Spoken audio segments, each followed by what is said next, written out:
Assalamualaikum warahmatullahi wabarakatuh. Selama beberapa menit ke depan, kami akan membahas materi berjudul Hak dan Kewajiban Warga Negara.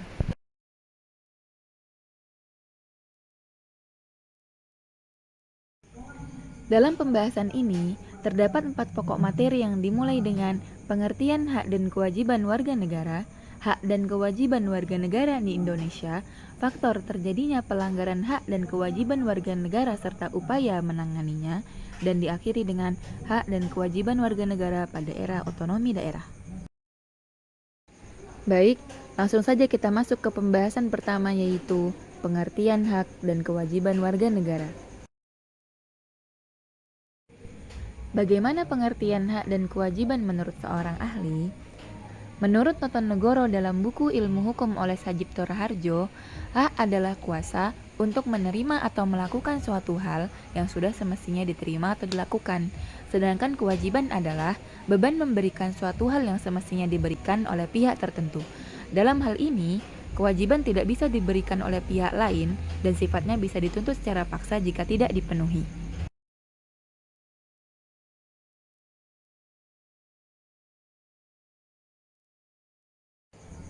Dari sini, dapat diketahui bahwa maksud dari hak warga negara adalah hak yang melekat pada diri manusia dalam kedudukannya sebagai anggota sebuah negara yang timbul karena adanya peraturan perundang-undangan yang berlaku di negaranya dan dapat dikatakan sebagai keistimewaan yang diberikan oleh peraturan perundang-undangan karena menghendaki warga negaranya diperlakukan sesuai dengan keistimewaan tersebut.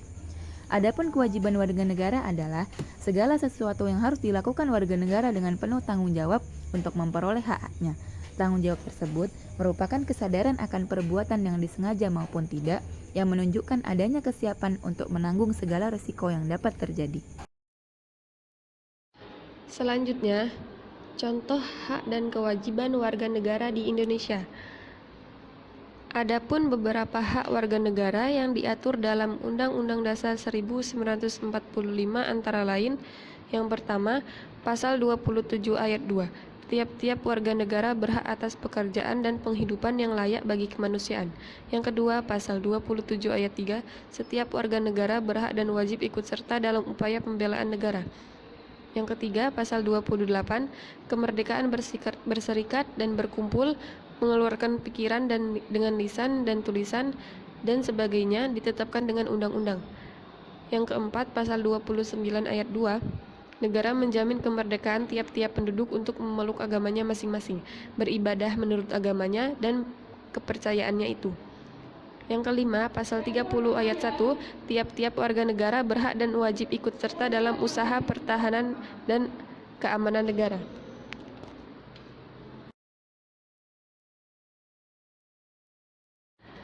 Adapun kewajiban warga negara yang telah diatur Undang-Undang Dasar 1945 antara lain, yang pertama, Pasal 27 Ayat 1, segala warga negara sama kedudukannya di dalam hukum dan wajib menjunjung hukum pemerintahan itu tanpa terkecuali. Yang kedua, Pasal 27 Ayat 3, setiap warga negara wajib untuk ikut serta dalam upaya pembelaan negara.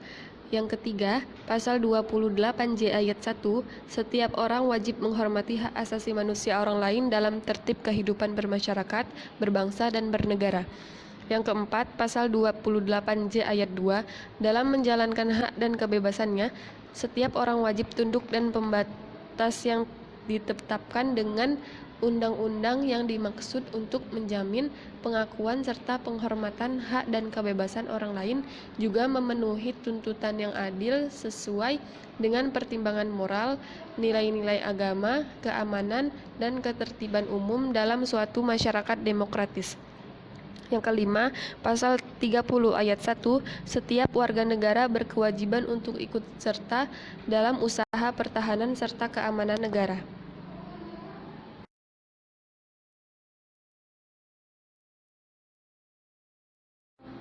Selanjutnya, faktor-faktor terjadinya pelanggaran hak dan pengingkaran kewajiban warga negara. Faktor-faktor ini dapat dirangkum menjadi 6 poin utama, yaitu yang pertama, sikap egois atau mementingkan diri sendiri. Sikap ini menyebabkan seseorang selalu menuntut hak sementara kewajibannya malah diabaikan. Yang kedua, sikap tidak toleran.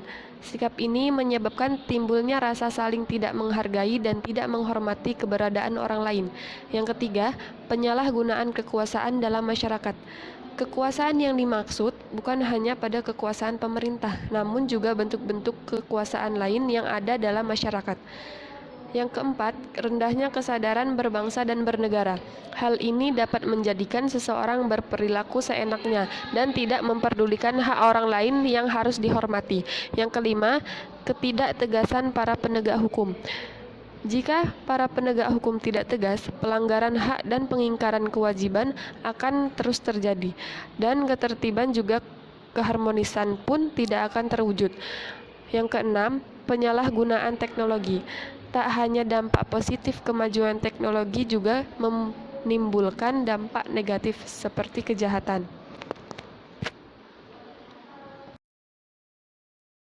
Upaya untuk mencegah terjadinya pelanggaran. Yang pertama, penegakan supremasi hukum. Yang kedua, mengoptimalkan peran lembaga-lembaga. Yang ketiga, meningkatkan kualitas pelayanan publik.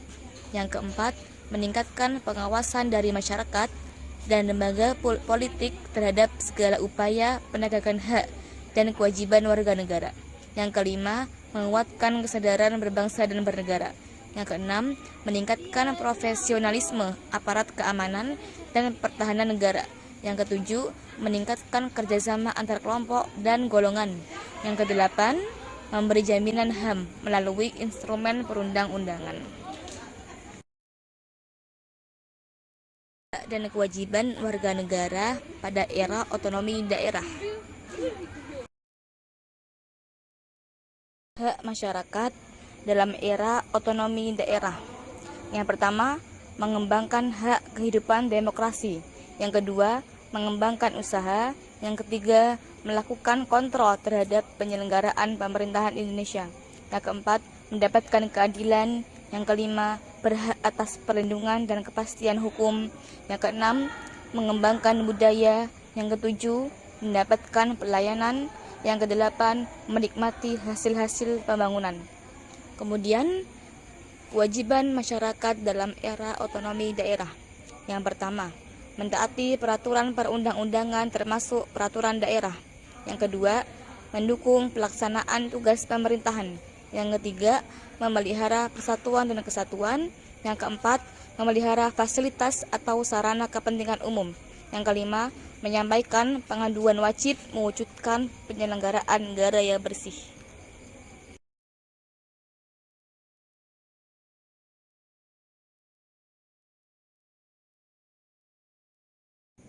Demikian pembahasan materi kewarganegaraan ini. Semoga apa-apa yang sudah disampaikan mampu memberi manfaat untuk kita semua. Syukron. Assalamualaikum warahmatullahi wabarakatuh.